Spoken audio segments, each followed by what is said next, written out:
Welcome back to another episode of Obsessed with Death. Thank you so much for continuing to listen and support the podcast. Today's episode is with Charley Burlock. Charley likes to write long, sad essays. That's sort of how she explains it. She wrote this great article for The Atlantic. It was unfortunately about her losing her brother at a young age, and this idea of how to grieve on the internet. It's sort of become this thing that we are somewhat forced to do. Some people do it, some people don't. I think there needs to be more of a discussion about how or how not to, or when not to, or what the rules are for grieving online. So we get into it. It's a great episode. Charley is such a great guest. I'm so excited to have Charley on the podcast, and I'm excited for you to listen. So please enjoy another episode of Obsessed with Death.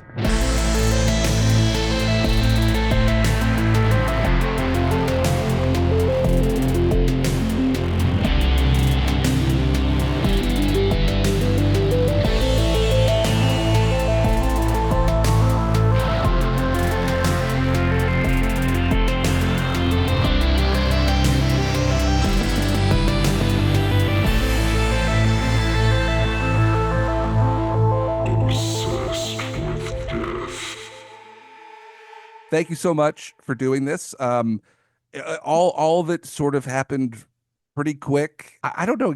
I think it's the article that you wrote that sort of sparked this whole conversation.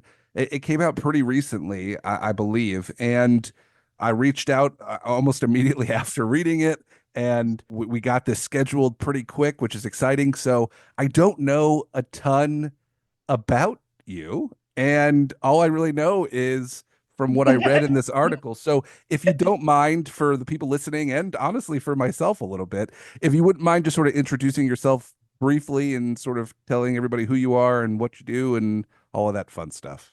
Yeah, my name is Charley Burlock. I'm a books editor by day and I write long, sad essays by night, is kind of how it mostly goes. The article I wrote, which was published in The Atlantic just this weekend, it was, yeah, very quick turnaround, all of it, was more personal than what I usually write, but most of my writing is focused on grief and our culture around grief and the infrastructure that we have for grief, both literal in terms of how we build cities and our country around death or fail to do that, and then also around our culture of grief.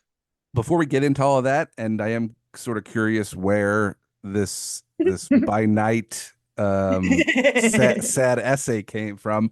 But before we get into that, something that I do like to ask everybody that comes on the podcast, and I'm always curious to hear what their response is to this. I feel like it sort of is always all over the place, and it's kind of a great way to gauge where the conversation could go. I'm curious what your relationship with death is like. Is it something that you think about a lot? Are you concerned about death? Is it something that stresses you out? What would you say your relationship with death is currently like? Oh, that's the best icebreaker question ever. I wish that I could just pop that out whenever I wanted. Um, I'd say my relationship with death has changed a lot. I think as a kid, I think kids I had a very morbid curiosity. I think a lot of kids do, which is something that people don't talk about that much because there's this idea that like death is inappropriate, that you need to keep it from kids, but like kids tend to love, a series of unfortunate events and Grimm's fairy tales. And like some kids are horse kids or construction kids or whatever. I was very much like a disaster kid. Like I loved like the Titanic and Pompeii and things like that.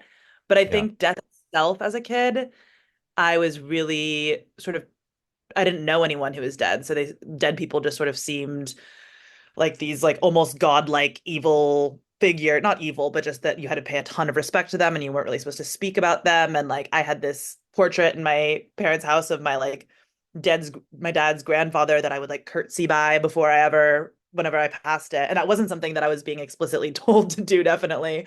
But I think I was sort of internalizing this wider idea that I was getting from the adults around me, that like death is something that you like tiptoe around, and that you don't address and that you treat with a ton of respect. And I think that became less and less of a thing as I got older. I mean, I was never the sort of kid to smoke in a graveyard. That still was a bridge too far. But then when I was 17, my brother died super suddenly. And I wrote about this in the article, but he fell from the stairwell of his sophomore year of college dorm when he was 20. And we were best friends, like extremely, extremely close. And he was really the first person I was close to that died. And then my old sort of understanding of death as this thing that was totally apart from me and something that needed to be like treated with white gloves, that no longer could really hold when the person that I was closest to in the world was dead. So then I think that death for me became, I mean, I wasn't like a fan, I was pretty mad at it for having happened. Yeah. But I think that it no longer felt like this thing that the idea that it was something that should be tiptoed around all of a sudden struck me as so bizarre. And people talk about grief being isolating, and it was definitely isolating for me. I think it's especially isolating for young people. Like the older you live, the more people you know that are dead, probably. But it just struck me as super bizarre that it's treated as this thing that's inappropriate. It's treated as this thing that you go through alone, no one else can understand it, but it's the most universal human experience, or we would hope so. Like either if you don't experience grief, you either died super young or lived super alone. Like I think Yeah. it's a gift to experience that, or just an inevitability. And so it seemed so odd that the most universal human experience is like not really addressed. And even, I mean, I appreciate you saying like you can't, it's okay to not talk about anything you don't want to talk about, but also the idea that like there are these safety walls around talking about the most common experience ever is super strange to me, and something I'm still kind of trying to train myself around, of not bringing up death at every cocktail party. But I think I do think about death a lot, but not in a way that scares me. I think like really feeling the inevitability of death is actually, I sort of hate the idea that, getting good things from horrible things happening. I think that's like a very American thing, and actually kind of feeds into the the Sure. weirdness around death, is like an inability to sort of sit with sorrow. But I think that death doesn't feel like this mysterious foreign land as much to me. It feels like a place. I mean, I don't believe in an afterlife, but that, whatever happens on the other road, my favorite person already did that.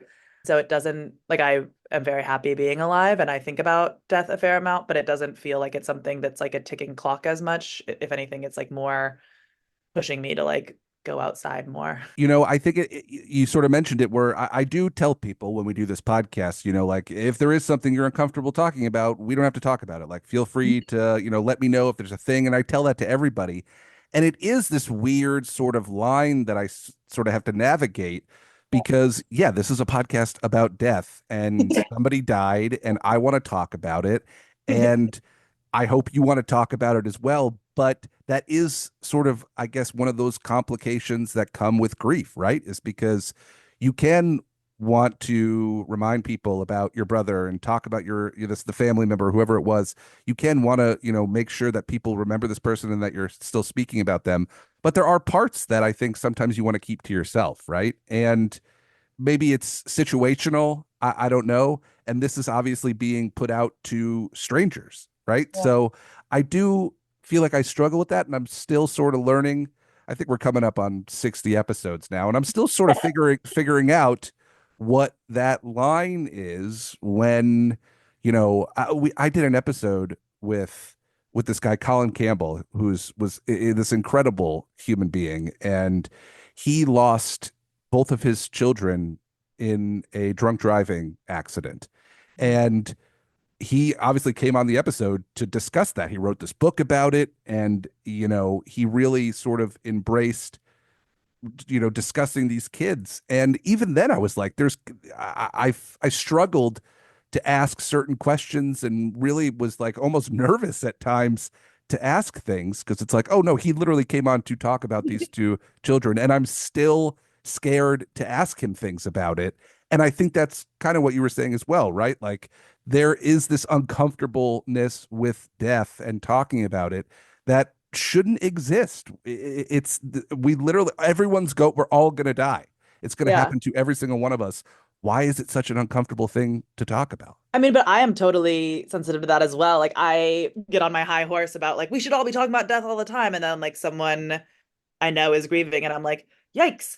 Very sorry for your loss. Yeah. I don't know if there's anything I can do." Like it's so ingrained in our culture that I think that it's not something that you can just like flip a switch. And also people do have really different responses to it. Like I think I am sort of the shout it from the rooftops type. And that is even within a family, people can respond to a death so differently. And I've actually, because I post about my brother and I write about my brother and talk about him a fair amount, I've had people reach out to me who've gone through, I mean, I always thought that like Ben's experience, I mean, it happens, but pretty rare. But I've had people reach out to me that have had almost identical experiences. I mean, someone actually fell from the exact same landing 2 years later and also had a sister that he was very close Oh to. And my I, God. Wow. and she and I had really different experiences. I mean, I don't know her that well, but it was like, I was like, if there's anyone that can understand this, but also like we're strangers and the way that we process this might be completely different.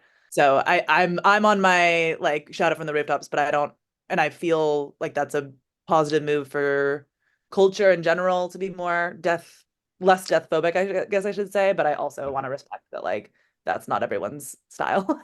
Yeah, I mean, like I said, it's like I still struggle sometimes to ask people questions while we're doing a podcast about death. I'm like, I don't know if maybe I shouldn't ask, whatever it is. So, and then that is, I think, part of why I love doing this as well, because it's all I want to talk about all the time. I can't stop thinking about it. I mean, it's the first thing I want to ask every person when I meet them. I constantly just want to shake people Oh. tell them, it's okay, and you could tell whatever. So, part of why we're here right now, I for whatever reason am comfortable enough emailing strangers and being like, hey, do you want to come on this thing and talk about your dead brother? And Yeah. for whatever reason, I'm okay doing that. So yeah, it's a whole thing. But having these conversations and exploring this world via the internet, which is, I think obviously something our generation is dealing with more. I just turned 37. I lived in a world where there wasn't the internet for a while, and obviously a lot of people in my life also lived most of their life without the internet, and they never really had to think about when their friend dies or when their brother dies or when their mom dies, what they're going to post on Instagram about it. And it's like I've unfortunately in the past couple of years have lost some friends, and I went through that same issue, right? Where I was like, I don't know, is it are people going to judge me for not putting a picture of my dead friend on my Instagram page? Are people going to be upset that I didn't? Like I was it's something I really never thought about until it happened. And then I've had other friends who would, because I'm the weird death guy, so they like are comfortable with talking to me about it, and they would come to me and be like, I can't believe that this person put all of this Wow. information about their death on Instagram and told everybody every detail about the thing. And it's like, well, they're it happened to them too. They're allowed I just it's so difficult to try and find what the rules are there rules to this? I don't know. Something that you wrote about in the article for the Atlantic that I really sort of gravitated towards was, you mentioned this anger that you felt in the beginning and the possessiveness Mm. over posting about your brother, and then other people doing the same. I'm kind of curious if you could, expand on that and sort of talk about what that was like. Yeah, absolutely. I mean, I think that it's so funny. Like, people say there's no right way to grieve, but I do feel like there's a million wrong ways to grieve. Not actually, but it just always feels like that when like Sure. you're trying to decide, should I post the heart? Should I like it when someone says that their friend just died? But yeah, after my brother died, I mean, I was just a little ball of rage. I was a teenager. I was 17, and I think seeing people, because like the internet is meant to be performative, right?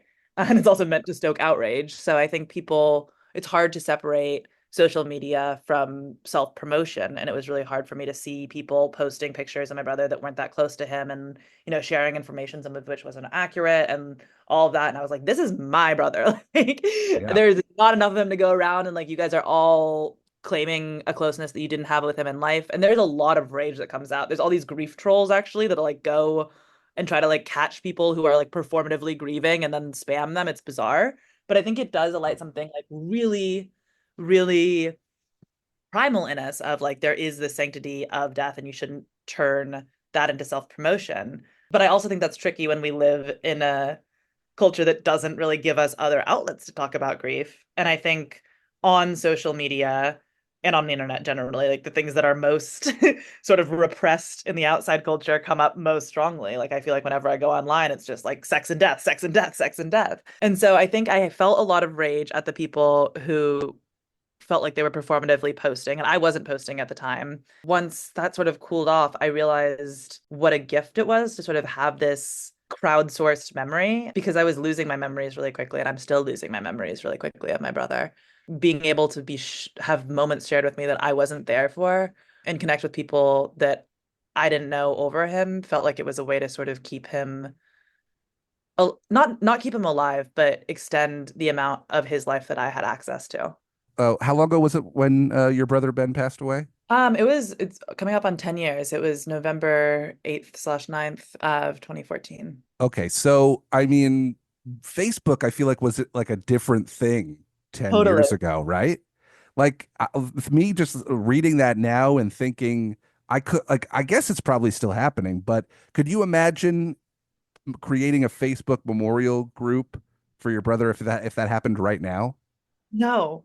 I mean, that's right? what I think is so interesting too, is like social media is so flimsy. And I think so Yeah. many other things that we like memorials are usually made out of stone or whatever, but it's kind of fascinating to have a memorial that's so dynamic and so dated and also kind of dying. Like the fact that it got my brother's memorial page got infested with porn bots, which I talk about in the Yeah. article. Sort of this process of it being a super, super dynamic place and a place that also dies to a certain extent. Like there are not, I mean, people post about Ben less frequently because it's been so long, but also like I don't go on Facebook very often.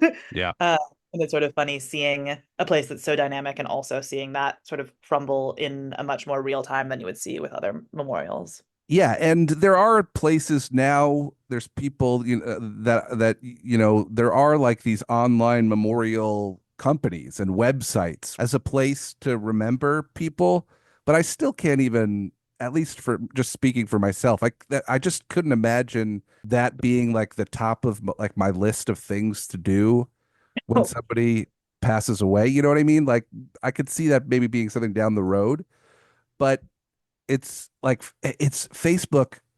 The only thing I can think of when I think of Facebook is the Facebook memories. Do you ever look at your old Facebook memories? totally. I mean, that's something not anymore, but I Don't do it. It's terrible. It's so embarrassing. I do it now just as like if I want to like embarrass myself alone in my apartment, I'll click on my Facebook memories and it'll be yeah 12 years ago or whatever and it's like I can't believe I said that and I felt like it was appropriate to put that on the internet for anybody to be a part of. totally. But that's kind of what I love about the internet is that it resurfaces all this stuff and that it's so much garbage. And I think that Oh yeah, especially when someone dies, it's really easy, sort of like I was saying about being a kid and like thinking of dead people as these like angel demon ghost figures that you must bow down to and are so separate from us. It's like easy to sort of turn dead people into either lessons. I think that happens a lot, especially when people sure. die young in accidents and, drunk in college. But I think also to turn them into sort of these saintly ghosts. And I didn't love my brother because he was perfect. I loved him because he was my brother. And it's so, and I find my own memories sort of fitting that obituary format sometimes of Ben. But then I go on Facebook and it's like, your memory from 6 years ago. And it's him being like, what's up, Fiffle Chin? Because I have five chins.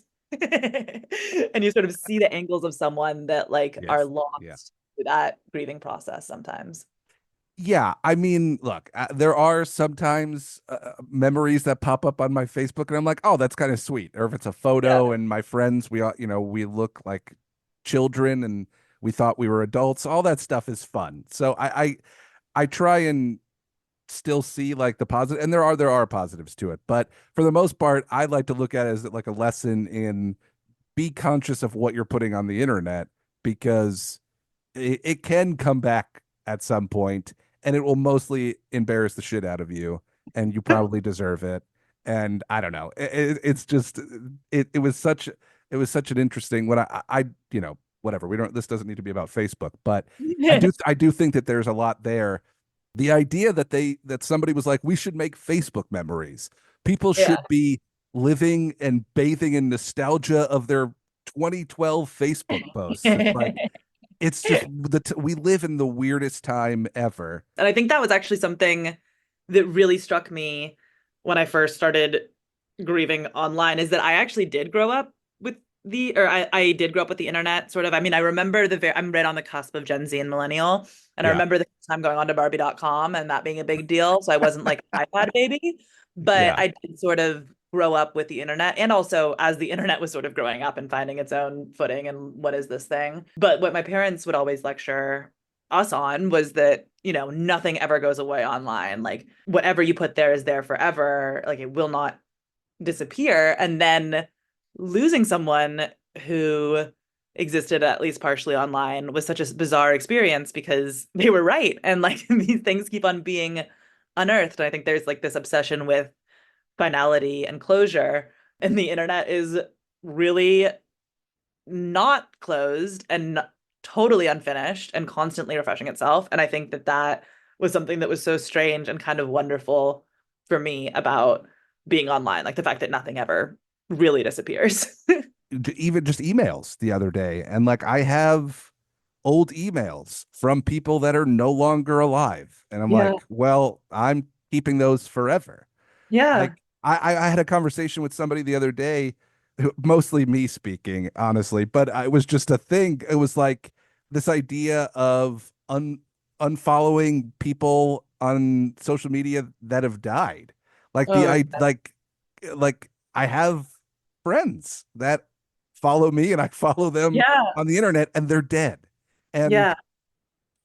I don't, there's no etiquette for that. Nobody's ever sat down and been like, well, this is the rule, after they've been dead for 5 years, then you unfollow them or whatever. I know Facebook and maybe Twitter had a thing for a while where it was like, if the account's unactive for so long, it just gets deleted because Oh. it's clear the account isn't being used. There was this comedian Harris Whittles. He died. I don't even know how long ago it was now. He's been dead a long time, maybe close to 10 years he's been dead. And he was somebody that I followed on Twitter. And I remember at some point pretty recently, his sister got into his account and was just like, hey, everybody, like, I'm posting to keep the account alive. I Mm. don't want this to go away. And we got, an email from Twitter saying if this continues to be, remain inactive for how many months, it gets deleted.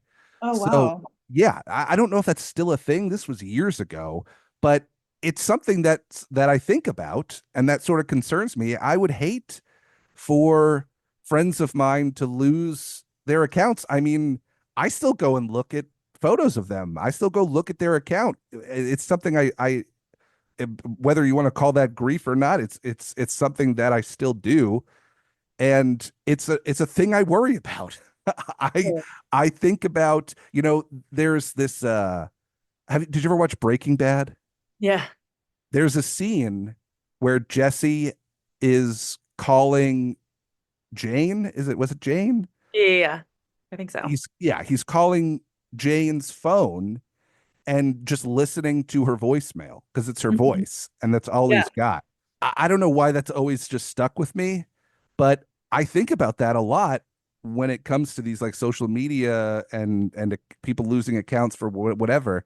For whether you like the internet or you think it's pure chaos, it's still like a part of them in a way, and Yeah. it's just like another part of them that you're losing. Facebook offers the option to memorialize an account Got it. when a Okay. person dies. I don't know if Instagram does that, but now there's becoming increasingly basically you have wills for your social media of how you want things to be Oh, handled. okay, that makes And sense. people are pushing for more of that, of people recognizing their digital estate and how they would like that to be handled. I don't have Yeah. any digital estate management. I don't think anyone's going to be that interested in it. But I mean, it is something that's and it is becoming more and more a thing. If you think of people living more digitally, if most of your life is online, you would want there to be a way to preserve that. And Ray I'm gonna forget his last name, but he's like one of the most preeminent AI researchers of all time, and he's immortalizing himself online through creating a chatbot. There are a lot of people that are doing that, and I think that's definitely something that we're going to see a ton more of, for better or worse. And that was sort of one of the things that incentivized me to write this article, is that it seemed like there was such a moral panic around that, and I'm a little morally panicked around that. It sounds creepy as hell, but I think that there's also, the internet's been changing how we grieve for as long as the internet's existed. So I don't think it's as drastic as a change as people think. That's I mean, that's a whole nother podcast right there, right? Yeah. Is like the idea of like Yeah. creating this version of you that's going to live online forever. I Yeah. mean, eventually a meteor is just going to wipe us out and it's not going to matter anyway, right? But Yeah. for a little while, there will be this version of you that is immortalized on the internet. And look, I mean, it's something I think people have been thinking about for a very long time. You know, there's like a giant warehouse building not too far from me, where it's this company that will that where people are sending their bodies to because they're getting cryogenically frozen because they Yeah. think they're coming back. I mean, people don't want to just be erased from the planet completely, and I get that. I've thought of some different ways to sort of go about the podcast when I die. Like, do I want this to just go away? Like, I don't know if I want things of me to necessarily exist on the internet if I don't have control over it anymore. I definitely need to send an email about my Facebook memories. If anybody listening could erase those today, I would really Mark appreciate it. Zuckerberg, are you there? I need somebody to wipe out all of my what I thought were clever Facebook posts to be erased forever. But I'm curious, you know, I really enjoyed your article about your brother. I think obviously just from the time that we've been speaking now, there is this whole other side of grief that's on the internet. And like I sort of mentioned earlier, I think we're all still sort of I'm still figuring it out for sure. I couldn't do it. I just didn't know how to put a dead friend on my Instagram and not come off like a complete psychopath. So I just felt like I wouldn't do it. But when you are sort of sitting there and taking a moment and thinking about your brother, do you feel like you gravitate more towards the internet, or is it maybe just sitting there and thinking or reaching out to a friend? Do you feel like are you going like one way or the other when you're like in that sort of grief moment? I hope Yeah. this makes No, that's a good question. some sort of It's sense. funny. It's like Yeah. not, yeah, it's not at all I don't usually feel grief and then I'm like, I'm gonna grab my phone. That's like really, and I actually don't. Yeah. You can check out my Instagram as well. Like I don't post about my brother that much, and it still feels. One of the things that some people have reached out to me about has been like, thank you. Like I felt so much shame around posting about it, and I still do feel that shame. I think that because it's so performative, there's a need to, but it almost feels when I post about Ben, it's like not me processing my grief in front of an audience. It's more me like trying to announce this person's memory out in the world and kind of sacrificing Yeah. looking cool for that.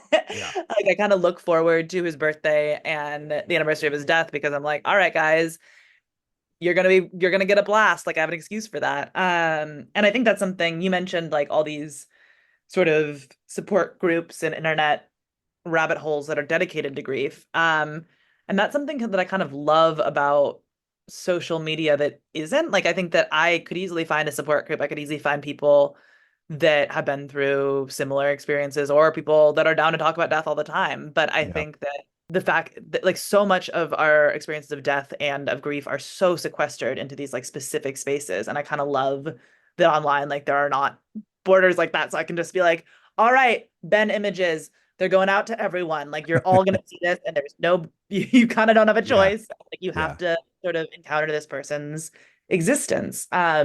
And so no, it doesn't really feel like a private like like I think about my brother all the time. I post about him like twice a year. And it's not for a sense of privacy necessarily, but I don't post. I think it's really for me, and again, there's no right way to grieve, but for me it's less about sort of amplifying my own experience of his loss and more about trying to amplify him. And I think that it's impossible to really draw that line when it's like me posting and all social media is sort of self-promotional in a sense. But I think that what I'm drawn towards is sharing memories of this person with people that might not have ever met him. Like I even had someone who reached out one time after I like posted some pictures for his birthday, and it was like someone that I like vaguely knew from college. It was for Ben's birthday, and they're like, was he like a shotgun a beer kind of guy? And I was like, oh, hell yeah. And they're like, cool, I'm gonna shotgun a beer for him tonight. I love Um, that. so I kind of love the idea that someone that he never met in a city that he never visited is sort of he's being brought into that space in whatever sort of small way. I have a friend who does something every year for someone that they had lost, and it's as simple as everybody goes and buys a donut, and they post a picture on the internet of them eating a donut, and it's like Mhm. that's it. Most of the time, people don't even. Whenever I have the opportunity to do it, I don't. Yeah. I don't say anything. I don't explain it. I do nothing. I Yeah. just you just do it, and the people that see it and know they know, and the people that don't they don't, and that's sort of the way it was introduced, and I loved that. I thought that that was great. They're like, we do this thing every year. It makes them happy because they get to see all these photos of the people that they follow posting this thing, and that's it, right? And because they don't want to make in their minds be making this whole thing about this person. And I guess it's just sort of how we've been conditioned, right, to look at the internet. Because like you say, it's like it's the internet has turned into like this self-promotion sort of performance, and it sort of makes it difficult to share like these genuine moments and feelings of like losing somebody. Yeah. But it's also the most efficient way to spread information widely. Like I think that Yeah. the side of like sharing the intimacy, I mean, you feel like people, there are all those studies of, like kids are way meaner online. And I think that like people are also like courage is a real thing. Oh And yeah. also influencing is a real thing. Like I don't think I would have ever thought to post about my brother had I not seen other people posting about their loved ones in a way that I did not hear people talking about their loved ones. So I think that it does sort of allow for things to spread really quickly. And so yeah, it's like both the most intimate and the least intimate thing ever. I do, I have an Instagram, I have a TikTok. I use these things sort of for what we were just saying, right? As like a promotional tool. I use it Yeah. to find people to come on the podcast. It's how I found you. I use it as a way to push the episodes out and promote the podcast and all that sort of stuff.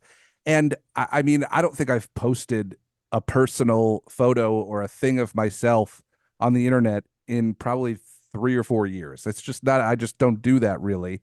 I use it for the one thing, and that's sort of the end of it. I started using TikTok, and TikTok is like this crazy, massive thing now. And I just use it as the promotional tool.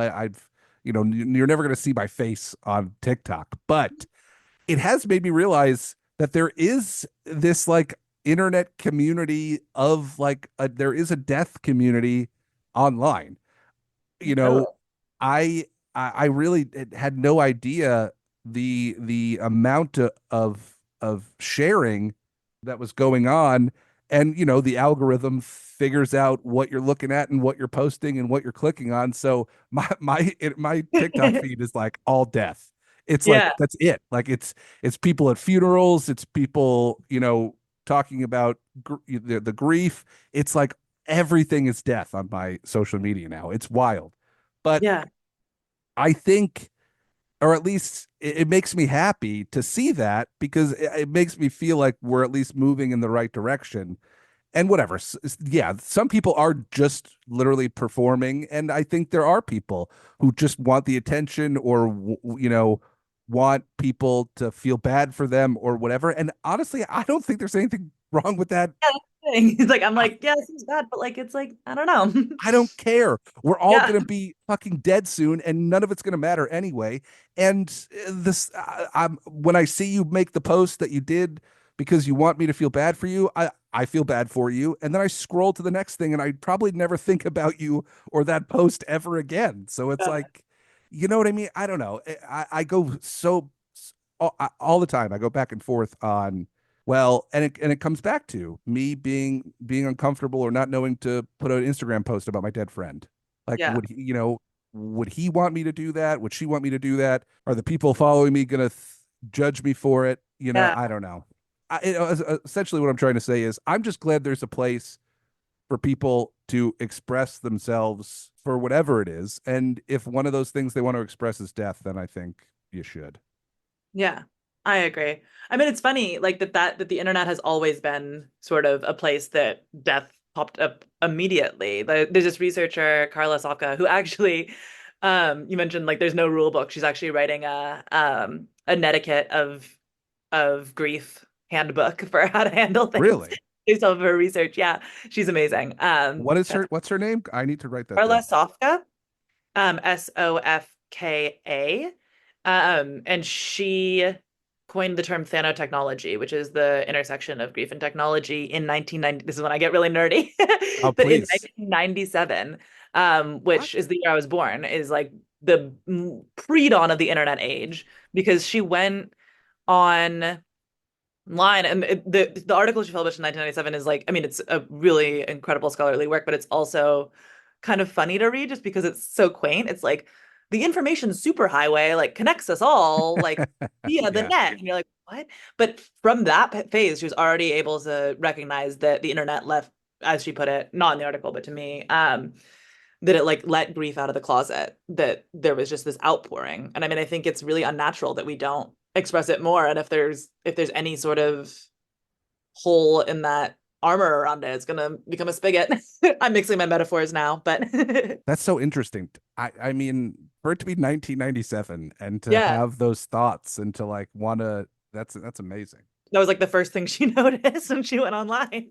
And yeah, I think it's always been a Now there's just all these different ways to do it, and people are making very creative and funny TikToks about, their grandma's funeral. And you're like, all yeah. right, well, I But I kind guess of like that. Like I I like that it's love it.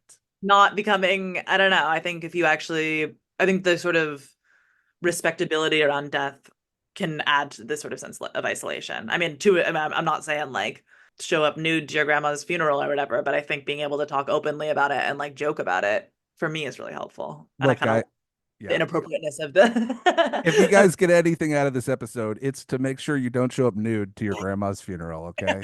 I will be quoted on that. I stand by that. No, but I think it's even as simple as like, I remember seeing a video years and years ago of people were at a funeral and somebody was filming, and the person that died thought it was funny to like put a recording device in the casket that like Oh my made God. it sound like that he woke up and that he was banging on the casket, and he's Oh my like, God. like Yeah. help me, like, and that was, I remember seeing that video like 20 years ago. I was like, this is incredible. At the time I didn't really, I just thought it was funny or whatever. And you know, this memory came back into my head maybe 20 years later, and I'm like, that's the fact that somebody was filming, like this person clearly came up with a plan to do all of that, and then found somebody that was like, look, I know I'm gonna be dead soon, and you're gonna be at my funeral, and it's gonna be sad, but I need you to film this. Oh my God. And there was probably nowhere to post it. I mean, it looked like it was Yeah. filmed on like it was definitely in the 90s. But when this has obviously been said a million times, and you've said it today, there's no right way to grieve. And I think there's especially no right way to grieve on the internet. I guess whatever you're comfortable with doing, you do that. And I guess we just sort of go from there. I mean, I think about, when the internet sort of became this thing and people started using it as a way to communicate and share and whatever. And, the whole new thing now, you mentioned earlier, with this AI world is like exploding now. And I am sort of curious to see what that turns into. Like that just feels like, the internet 2.0, and Yeah. it's going to create all this stuff that we could have never expected. I don't think, and whatever. I'm sure there's people a lot smarter than me that Mhm. saw TikTok coming, 20 years ago. But I don't know. I think that for the death world, it's only gonna get weirder, Yeah, but I like agree. oddly like more comforting in a way. Maybe I don't know. Do you have any theories on what like the online death world will be like in 10 or 20 years from now? Man, I don't know. I mean, I think people have been making, I think grief bots are going to become a really common thing, But I think there's such a terror around that of like, oh, I'm going to exist forever. I'm like, maybe, but I also don't think people are going to use it forever. And something feels really kind of viscerally wrong with the idea. I was like, I would never make a grief bot of my brother. But I was speaking to this startup guy that was starting one of these grief bot companies. I'm saying grief bot as though that's common parlance. Sorry, No, making no, like a I don't know where. chatbot, Yeah, making a chatbot that's trained on like a dead person's writing and yeah. photos and whatever. He was like, yeah, I mean, it's basically like what I'm making right now is Tylenol for the pain of my own grief. Mm. And maybe one day it's going to be morphine, but it's not going to, it's sort of a means of dulling the pain while it's at its most intense, of being able to not feel as though this person's totally gone. But I don't know how long they're gonna, like, I feel like eventually you'll probably get sick of like, I mean, you get bored of talking to ChatGPT in like 2 seconds. And even if it could impersonate someone, like I think you'd sort of lose that. I couldn't imagine being that comforted by it, but I can't really put my finger on why that is because, like you said, of the Breaking Bad episode, like I was comforted by calling my brother's voicemail a million times. Like I was comforted by going through old texts and going through old Facebook things. And this sort of feels like an extension, a creepy extension of that. So I think it's really easy to be like, people are making robots of dead people. That's bad. And I'm like, yeah, it definitely sounds creepy, but I don't think it's like a totally uncharted territory. I think it's a extension of a road that we've been on for a long time. Yeah, I mean, I'm lucky in the sense that both of my parents are still alive, but they are getting older, and the idea of like my mom dying and then her just like uploading everything from her into a robot and like throwing a wig Yeah. on it and being like, you're never getting rid of me. It's like I don't want that. I would prefer the memories. I did an episode actually with this guy. His name was Josh. It was in 2021, and it was about AI simulation and grief. And I forget exactly what the AI program was, but essentially what he did was him and his girlfriend they met in college and they were always talking through Facebook Messenger. And he Hmm. basically just took all of their messages from Facebook and uploaded them into this program. And the program essentially learned how to communicate like his girlfriend. And it was like he was just texting and or chatting with his girlfriend again through this app or whatever it was. Yeah. And it seemed like it genuinely helped him. I don't know if he's still using it or how long he used it for, but in a broader sense, I understand something like that being available to people and helping people at least in the beginning stages of grief. But I can't imagine that any sort of long-term use would be Yeah. helpful in moving on from losing somebody like that. I mean, I think that you never move on, but I also don't think that you're going to be communicating with this bot forever. And I think like anything that can help get you through the next 5 minutes when you're in that level of grief, I'm like, go for it. If that makes Yeah, you feel better, I'm on board with it. totally. I feel that way about everything. As long as you're not hurting anybody, I Yeah. do whatever you want, however you want, wherever you want. I could care less. Just don't hurt other people, and I think it's fine. You want to talk to a robot girlfriend? I love it. Yeah. That sounds Yeah. great to me. I appreciate you coming on the podcast. Like Oh, we thank sort of you. mentioned in the beginning, this all happened very quickly. The article came out a week ago, close to almost a week ago, and you're you're on the podcast now, and this has been a ton of fun. Is there anything? Do we? I feel like every time I do this, I feel like it's all of a sudden it's an hour, and I'm like, did we talk about everything we were supposed to talk about? I know Is there, I'm sure I'm gonna hang up and be like, wait a second, we forgot to talk grief in the internet. We were I missing you it. mentioned being like this sort of, it seems like, and hopefully we could talk more, and I'd love to learn Yeah. more about what your background is with grief and death, and maybe you can come back on again and we could discuss other things. I'm very slowly working on a book about infrastructure and grief. I actually wrote another article for The Atlantic about suicide barriers. I'm really on my morbid kick. I Um, love it. Please. I mean, I'll find it if you could send. I followed you on the internet, by the way, oh, so thank you. we're You get to we're we're all, we're kind of internet friends now. So Um, I'm definitely excited to see what else is coming, and if you end up finishing this book, you can come back on. I would love to. Oh, Oh, thank you. I'm in the early stages, but I really appreciate that. And I mean, yeah, I always try to write about my poor family. Like I always try to write about other things, and I mean, I write book content, like book reviews, basically yeah. for professionally. But like all my extracurricular writing, I'm like, all right, I'm gonna write something nice now. I'm like, it somehow also became about death. So all Well, my topics are about that, but I love it. That's what I'm here for. I you want know, like I I'm want sure you all I relate. want all the death content, and all I want to do is talk about death and dying and how we're all going to be dead so soon. So soon. Um, um, so yeah, thank you so much for coming on. This has been a ton of fun. We mentioned the article. Where could people go to see or to read that article, and or if is there anywhere people could go to read some of your other stuff? Yeah, charleyburlock.com, CharleyBurlock. I have most of my writing there. TheAtlantic.com has the article that we were talking about today, and also an article about suicide barriers if if you want to pick me up after that one. And my book review content, some of it's on my website, but some of it is on oprahdaily.com. Awesome. Well, thanks again, Charley. I really appreciate it. And yeah, we'll definitely have to have you back on again soon. Thank you so much. This is really fun.